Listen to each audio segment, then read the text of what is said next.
اللہ اللہ اللہ۔ اس کو یوں سمجھیے کہ دل کی زمین میں ہل چل چکا، مال کی محبت آپ نے کھینچ کر نکال دی، اللہ کی راہ میں مال صرف کرنے کی آپ کے اندر صلاحیت پیدا ہو گئی، مال اب محبوب نہیں رہا۔ مال بری شے نہیں ہے، مال کی محبت بری شے۔ بڑی پیارے انداز میں کہا کرتے ہیں ہمارے بعض صوفیاء اور واعظ حضرات کہ پانی میں کشتی تیرتی رہے کوئی حرج نہیں، کشتی میں پانی آیا اور ڈوبی۔ آپ اگر مال میں کھیل رہے ہو کوئی پرواہ نہیں، دل میں مال کی محبت آئی اور آپ ڈوب گئے۔ یہ ہے در حقیقت کہ جو کہ چیز کے اصل میں مضر ہے۔ اس دل کے اندر سے مال کی محبت نکالو، اور اس کا ذریعہ کیا ہے؟ اللہ کی راہ میں لگاؤ، اور خرچ کرو اور خرچ کرو۔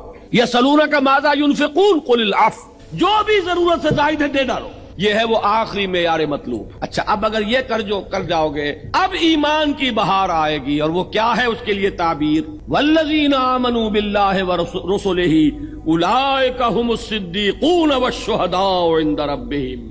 اگر دل میں سے مال کی محبت نکالی جا چکی ہو اور اب ایمان کا بیج پڑے تو یہ اب لہلہائے گی فصل، اور انسان صدیقیت کے مقام تک بھی پہنچ جائے گا اور شہادت کا رتبہ بھی حاصل کر لے گا۔